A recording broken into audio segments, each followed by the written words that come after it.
बिस्मिल्लाहिर्रहमानिर्रहीम। Welcome to the lecture series of differential equations, जिसमें हम बेसिकली ऑर्डिनरी डिफरेंशियल इक्वेशन की बेसिक से लेके higher order ordinary differential equations के सॉल्यूशंस को डिस्कस कर रहे हैं थ्रू मल्टीपल एग्जांपल्स। ये लेक्चर सीरीज़ टीचर्स और स्टूडेंट्स सबके लिए बहुत ज़्यादा हेल्पफुल साबित होने वाली है, क्योंकि बहुत ही शॉर्ट वक्त में सारे के सारे method of solutions of the ordinary differential equations आपको सिखा दिए जाएंगे। सो चलिए टाइम वेस्ट के बगैर बढ़ते हैं आज के टॉपिक की तरफ। और आज हम बात करेंगे एनाहिलेटर ऑपरेटर के बारे में, जो कि एक डिफरेंशियल ऑपरेटर है और ऑर्डिनरी डिफरेंशियल इक्वेशंस को सॉल्व करने के लिए इस्तेमाल होता है। ये टेक्निक इतनी यूजफुल नहीं है, क्योंकि हम इसकी हेल्प से सिर्फ वही डिफरेंशियल इक्वेशन सॉल्व कर सकते हैं कि जिनके कोफिशिएंट्स कांस्टेंट हों। ऐसे इक्वेशंस जिनके कोफिशिएंट्स कांस्टेंट नहीं होंगे, मतलब वेरिएबल्स होंगे, functions of the independent variables होंगे, उसके लिए ये टेक्निक इस्तेमाल नहीं कर सकेंगे। लेकिन फिर भी बहुत आसान और बहुत इंटरेस्टिंग टेक्निक है, सो इसके लिए ज़रूरी है कि हम इसको भी पढ़ लेते हैं। इसके अलावा ऑलमोस्ट सारी की सारी आउटलाइंस का ये पार्ट होता है। सो एनाहिलेटर ऑपरेटर की तरफ बढ़ने से पहले हम बात कर लेते हैं डिफरेंशियल ऑपरेटर की। ऑपरेटर की अगर हम बात करें तो ऑपरेटर एक ऐसी मैथमेटिकल डिवाइस होती है जो कि एक फंक्शन को दूसरे फंक्शन में कन्वर्ट कर देती है। सिंपल। फॉर एग्जांपल, अगर हम एक डिफरेंशियल ऑपरेटर लें और इसे differentiable function F of x पर अप्लाई करें, तो हमारे पास एक और नया फंक्शन आ जाता है which is F prime of X. For example, अगर F of X A X square के इक्वल हो, इस पर हम डिफरेंशियल ऑपरेटर अप्लाई करें तो अल्टीमेटली हमारे पास फर्स्ट ऑर्डर डेरिवेटिव कैलकुलेट करने के बाद ये हो जाएगा 2ax। हम क्वाड्रेटिक फंक्शन से लीनियर फंक्शन में ट्रांसफ़र कर जाते हैं। इसी तरह से अगर एक इंटेग्रल ऑपरेटर की बात करें, तो जब हम इसे एक फंक्शन एफ ऑफ एक्स पर अप्लाई करते हैं तो एक और फंक्शन आ जाता है। हम इस डिफरेंशियल ऑपरेटर को डी से भी डिनोट करते हैं। सो इसका मतलब है कि अगर first order derivative of y लिखना हो विद रिस्पेक्ट टू x, तो हम उसे लिख सकते हैं dy। सेकेंड ऑर्डर डेरिवेटिव लिखना हो तो इसे लिख सकते हैं डी स्क्वायर वाई। इसी तरह से nth ऑर्डर डेरिवेटिव को लिखने के लिए सिंपली हम लिखेंगे d to the power n y। Basically ये पावर नहीं है, बस पावर की जगह पे लिखा जाता है, लेकिन डिनोट करता है ऑर्डर ऑफ द डेरिवेटिव को। मतलब n की जगह पे 3 भी हो सकता है, 4 भी हो सकता है, एंड सो ऑन।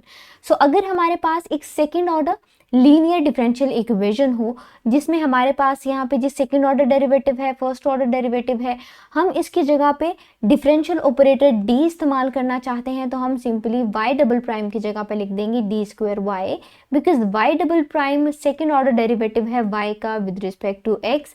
इसी तरह से first order derivative of y with respect to x can be written as dy। जहाँ पर कोई भी डेरिवेटिव नहीं होगा वहाँ पे हम d नहीं लिखेंगे। इसके अलावा d which is a differential operator, ये एक लीनियर ऑपरेटर भी है। इसका मतलब है कि हम d को दो फंक्शंस के लीनियर कॉम्बिनेशन पर अप्लाई करें तो वो उन दोनों फंक्शंस के सेपरेट डेरिवेटिव्स के सम के इक्वल होता है। सो इसका मतलब है कि हम d को लीनियर डिफरेंशियल ऑपरेटर भी कह सकते हैं।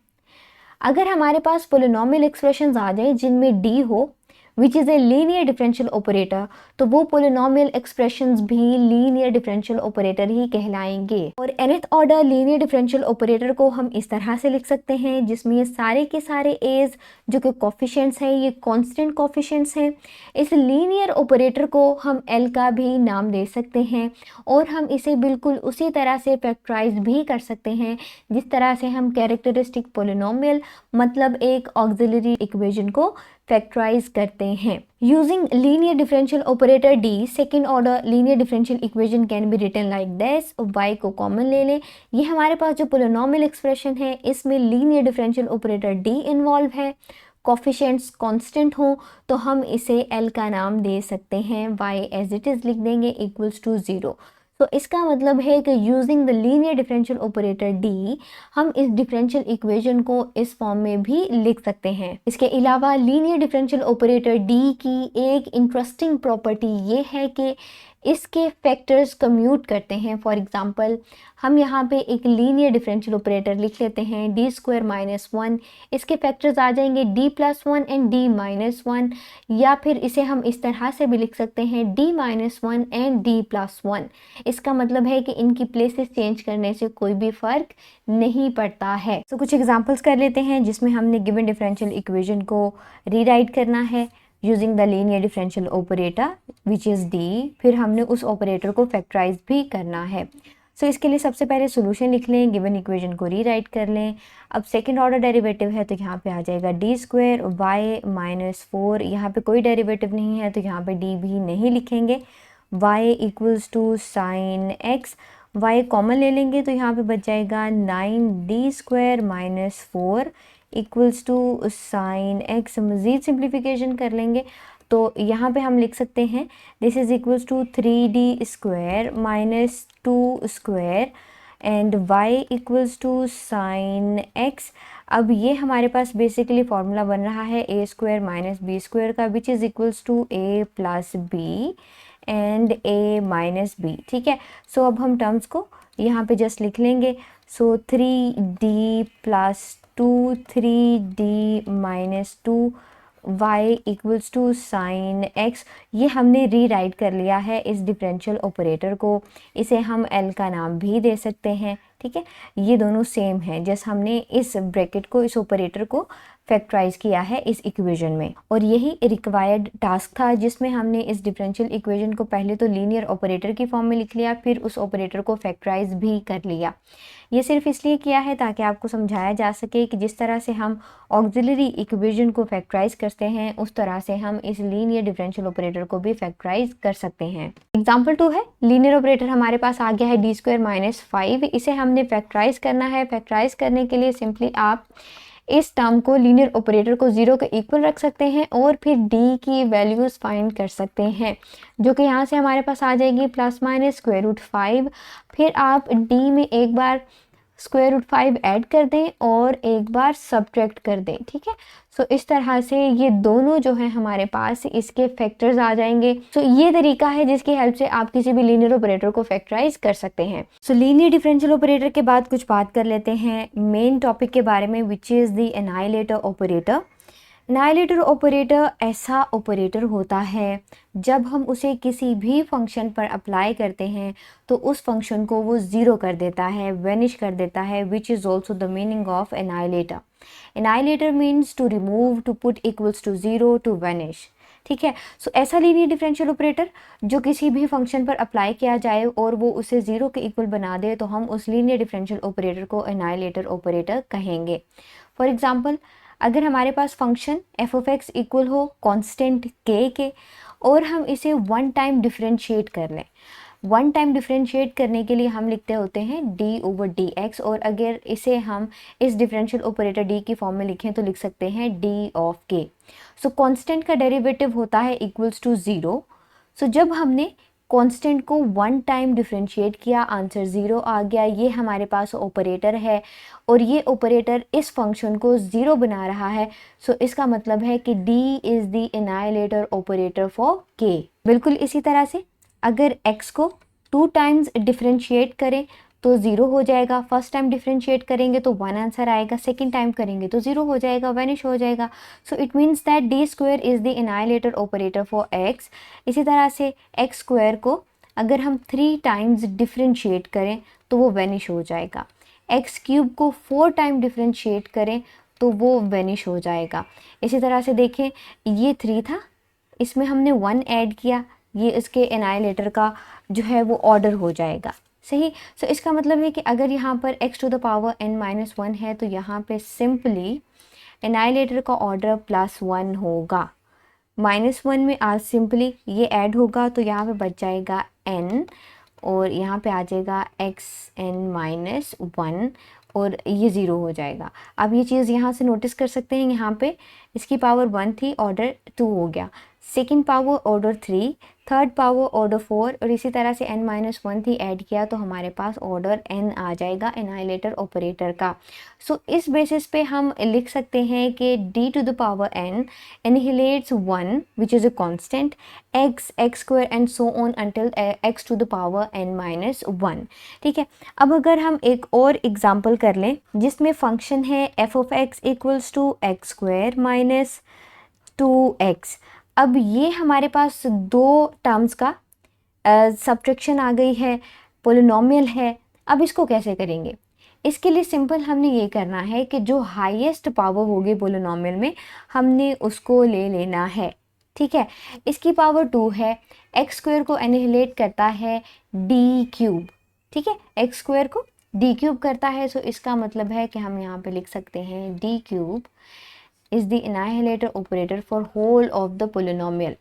चेक कर लेते हैं, फर्स्ट टाइम हम इसको डिफ्रेंशिएट करेंगे तो आएगा 2x minus 2, second time differentiate करेंगे तो आएगा 2, थर्ड टाइम डिफ्रेंशिएट करेंगे तो आ जाएगा answer equals to 0। So it means that कि जब हमारे पास इस तरह से पोलिनोमियल्स आ जाएंगे तो उसके लिए हमने सिंपली ये करना है कि जो हाईएस्ट पावर होगी उसको देखते हुए एनाइलेटर को चूज कर लेना है। इसके बाद नेक्स्ट क्वेश्चन ये अराइज होता है कि अगर x के साथ या फिर पोलिनोमियल्स के साथ अगर एक्सपोनेंशियल फंक्शन मल्टीप्लाई हो रहा हो तो इस तरह के फंक्शन को कैसे एनाइलेट करना होता है, ऐसा कौन सा एनाइलेटर ऑपरेटर है जो इनको इक्वल कर देगा 0 के।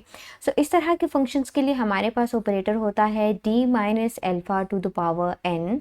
n ऑब्वियसली हम यहाँ से फाइंड कर लेंगे, n माइनस 1 गिवन होगा, उसको देखते हुए n आ जाएगा।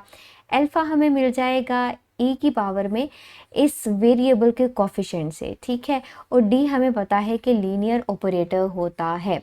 सो हम देख लेते हैं कि ये किस तरह से वर्क करता है, ये आपने याद कर लेना है।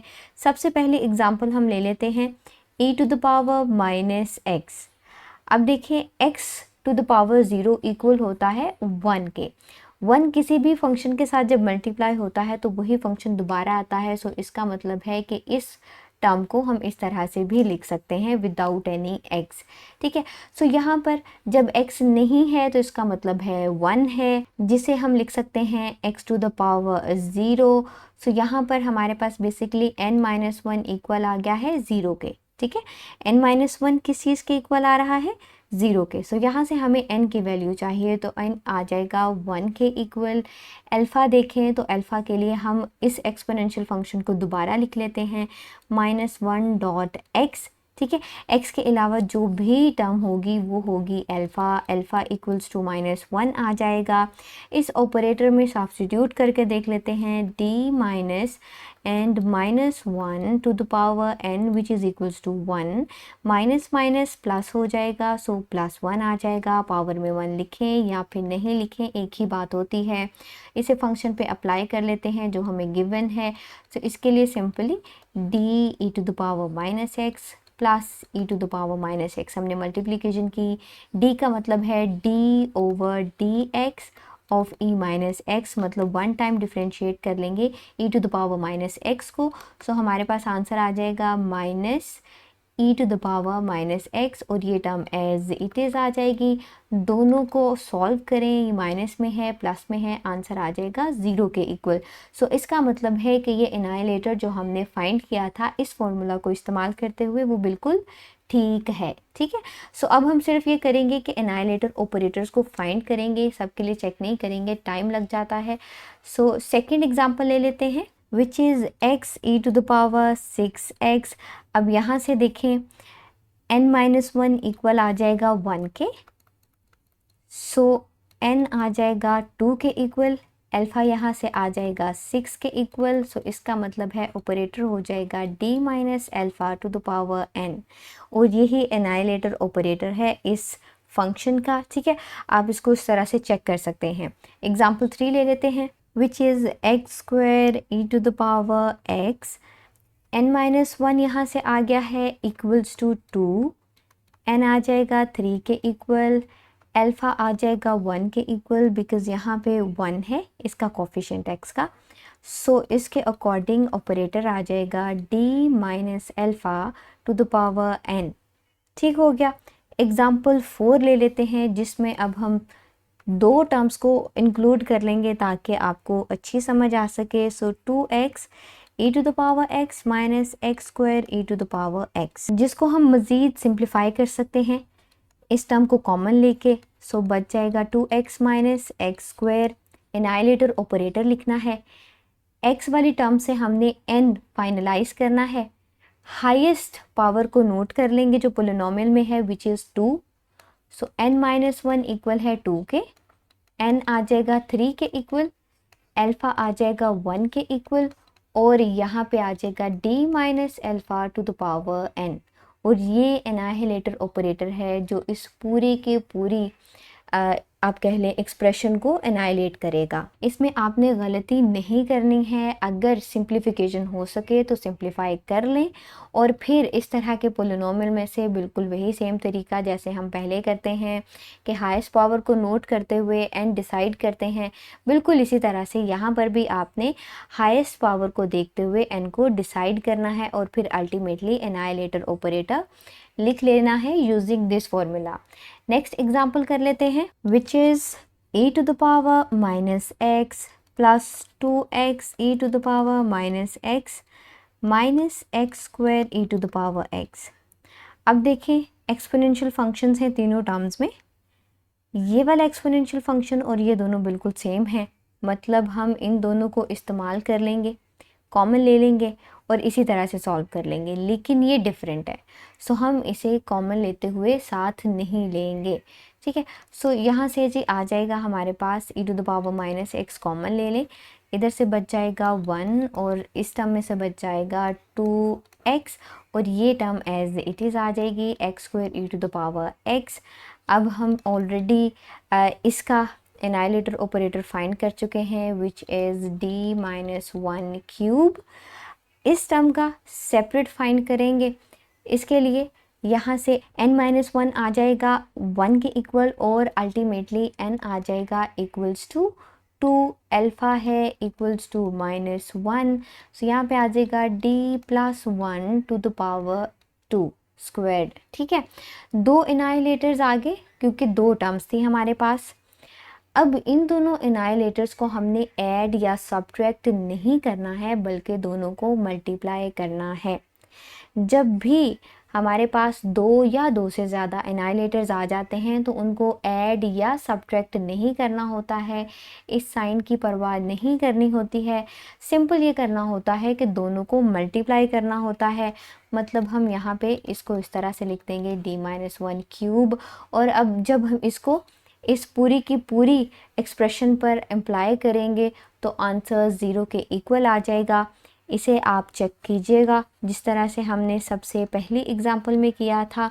सिंपल आप इनको मल्टीप्लाई करेंगे, पहले तो स्क्वायर्स ओपन कर लें, क्यूब ओपन कर लें, मल्टीप्लिकेशन करें, फिर इनके ऊपर अप्लाई कर दें और आंसर इक्वल्स टू 0 आ जाएगा, जो कि कंफर्म करेगा कि इस एक्सप्रेशन के लिए एनाइलेटर यही है। इसके बाद जी बारी आ जाती है कि अगर एक्सपोनेंशियल फंक्शन के साथ कॉज या फिर साइन का फंक्शन मल्टीप्लाई हो रहा हो, ठीक है, तब हम इस तरह के फंक्शंस को किस तरह से एनाइलेट करेंगे। और अगर ये हो जाए कि साथ में x भी आ जाए, x की कोई सी भी पावर आ जाए, कोई सा भी पोलिनोमियल आ जाए, ठीक है, सो इस तरह से जब ये टर्म्स आ जाएं तो हम इन्हें किस तरह से एनाइलेट करेंगे, एनाइलेटर ऑपरेटर्स किस तरह के होंगे। इसको यूँ भी लिख सकते हैं कि सिर्फ और सिर्फ यहाँ पे एक पोलिनोमियल हो और कॉज का फंक्शन हो या फिर साइन का फंक्शन हो, ठीक है। इस सूरत में सिंपल इज़ दैट अल्फ़ा 0 हो जाएगा, क्योंकि इस तरह से अगर इसको लिखें तो ये 0 को x के साथ मल्टीप्लाई करें तो 0 हो जाएगा, e टू द पावर 0 1 आ जाएगा, सो अल्फ़ा की वैल्यू यहाँ से 0 आ जाएगी, सिंपल। सो इस चीज़ में आपने परेशान नहीं होना है, सिंपल आपने इनको ध्यान में रखना है, ठीक है। x की पावर्स में से हमेशा हम n फाइंड करते हैं, e की पावर्स में से अल्फ़ा फाइंड करते हैं, और जो कॉज और साइन के फंक्शंस होते हैं वहाँ से हम बीटा की वैल्यू फाइंड करते हैं। सो हमारे पास जब इस तरह के फंक्शंस आ जाएंगे या फिर इस तरह के भी, ठीक है, तो उनके लिए हम ये एनाइलेटर ऑपरेटर इस्तेमाल करते हैं जिसमें अल्फ़ा, बीटा और एन की वैल्यूज़ इस्तेमाल होती हैं, जो कि सिंपली हम इस एक्सप्रेशन को याद करते हुए जो है फाइंड कर सकते हैं। याद नहीं भी करें, जब आप प्रैक्टिस करेंगे तो आपको पता लग जाएगा कि x की पावर से n आएगा, e की पावर से अल्फ़ा आएगा एंड कॉज से बीटा या फिर साइन से बीटा की वैल्यू आएगी। सो चलिए कुछ एग्जांपल्स कर लेते हैं। सो एग्जांपल 1 है e to the power minus x sine x। अब देखिए इसके साथ x हमें नज़र नहीं आ रहा है, सो इसका मतलब है x टू द पावर 0 है विच इज़ इक्वल्स टू 1 को मल्टीप्लाई करेंगे तो ये दोनों फंक्शंस ही दोबारा आ जाएंगे, यही प्रोडक्ट आ जाएगा। सो हम यहाँ पे x टू द पावर 0 लिख सकते हैं। अब कंपेयर कर लेंगे, सो n माइनस 1 इक्वल्स टू 0 आया है, जिसकी हेल्प से n 1 आ जाएगा। e की पावर में -1 डॉट x है, which implies that alpha equals to -1, और साइन के एंगल में लिखा है 1 डॉट x, जिसका मतलब है बीटा इक्वल्स टू 1। और अल्टीमेटली हम इस एक्सप्रेशन के लिए एनाइलेटर लिख सकते हैं इस फंक्शन के लिए d² -2 alpha d plus alpha square plus beta square bracket close और पावर में n लिख देंगे। सिंप्लीफिकेशन करेंगे तो ये आ जाएगा d² minus minus plus 2d, इसका भी स्क्वायर लेंगे तो 1 आएगा, ये भी 1 आएगा, 1 + 1 इक्वल्स टू 2। पावर में 1 लिखें या नहीं लिखें फ़र्क नहीं पड़ता। So it means that this is the annihilator operator which will annihilate e⁻⁻x sin x। ये आ जाएगा इक्वल्स टू 0। आप इसको चेक कर सकते हैं, सिंपल इनको मल्टीप्लाई करें और फिर ऑपरेटर्स को इन पर अप्लाई कर दें। सेकेंड एग्जाम्पल ले लेंगे which is e⁻2x cos x। Again n यहाँ से 1 के इक्वल आ जाएगा, अल्फ़ा 2 आएगा, बीटा 1 आएगा। सो ऑपरेटर आ जाएगा d² -2 alpha d alpha square plus beta square. So इन दोनों को ऐड करेंगे तो ये आ जाएगा 5 के इक्वल, पावर में 1 लिखें या नहीं लिखें फ़र्क नहीं पड़ता है। यहाँ पे आ जाएगा -4d, और ये एनाइलेटर ऑपरेटर है for the function e⁻2x cos x, और आंसर अल्टीमेटली 0 के इक्वल आ जाएगा। अब थर्ड एग्जाम्पल ले लेते हैं which is the combination of example 1 and 2। सो लिख लेते हैं e⁻⁻x sin x plus e⁻2x cos x। आपने कभी भी इस चीज़ के बारे में परेशान नहीं होना है कि टर्म्स के दरमियान में एडिशन आ रहा है कि सब्ट्रैक्शन आ रहा है, बिकॉज ये बिल्कुल भी इफ़ेक्ट नहीं करता है एनाइलेटर ऑपरेटर को।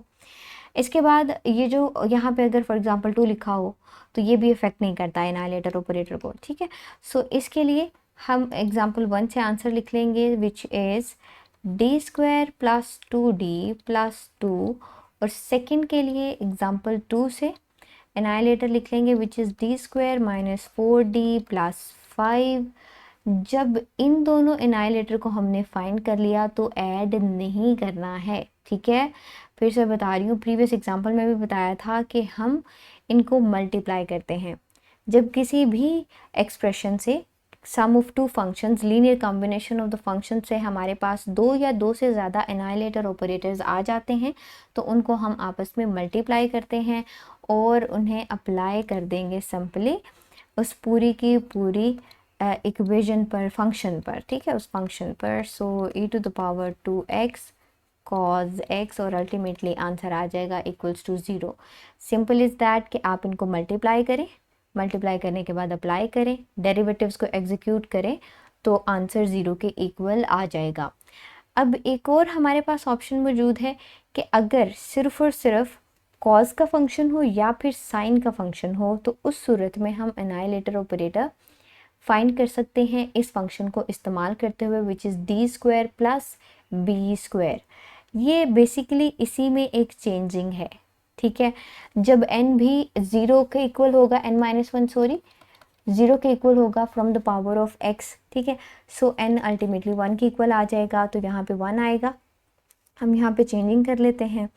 अगर अल्फ़ा 0 होगा जो कि यहाँ से हम लेंगे तो ये टर्म ऑब्वियसली वेनिश हो जाएगी, यहाँ पे भी 0 आ जाएगा तो हमारे पास सिर्फ बच जाएगा d² + β²। सो इसका पर्टिकुलर केस है कि जब एक्सपोनेंशियल फंक्शन और x या फिर पोलिनोमियल मौजूद नहीं होंगे कॉज के या फिर साइन के फंक्शन के साथ, तो हम डायरेक्ट ही ये फार्मूला इस्तेमाल कर सकते हैं। अब दूसरा फार्मूला भी इस्तेमाल कर सकते हैं, कोई इशू नहीं है, ठीक है। ये जस्ट आपकी इंफॉर्मेशन में इजाफा करने के लिए यहाँ पे लिखा है।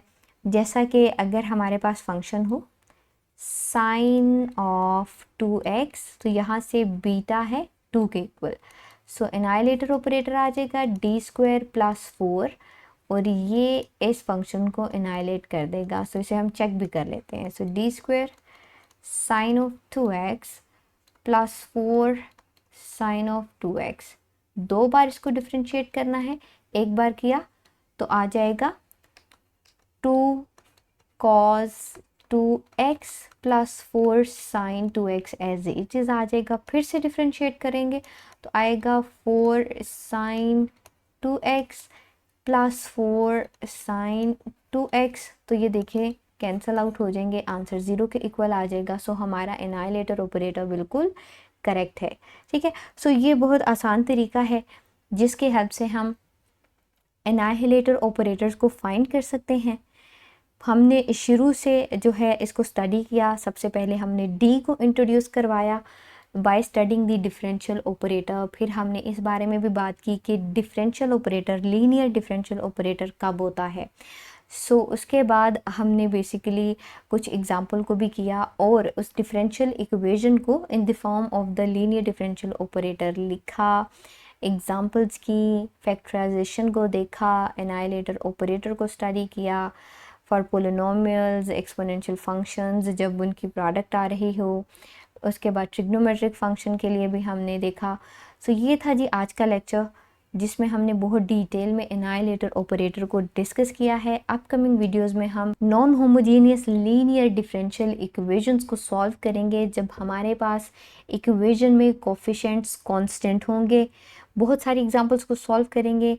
अगर आप किसी और पर्टिकुलर टॉपिक को भी डिटेल में पढ़ना चाहते हैं तो कमेंट्स में ज़रूर मेंशन करें। और अगर आज की वीडियो अच्छी लगी हो तो वीडियो को दोस्तों के साथ ज़रूर शेयर करें और लाइक करना नहीं भूलिएगा। चैनल को सब्सक्राइब कर लें ताकि आने वाले डेज़ में जो हमारे पास new and most interesting content available होगा उसके नोटिफिकेशंस आपको मिलते रहें।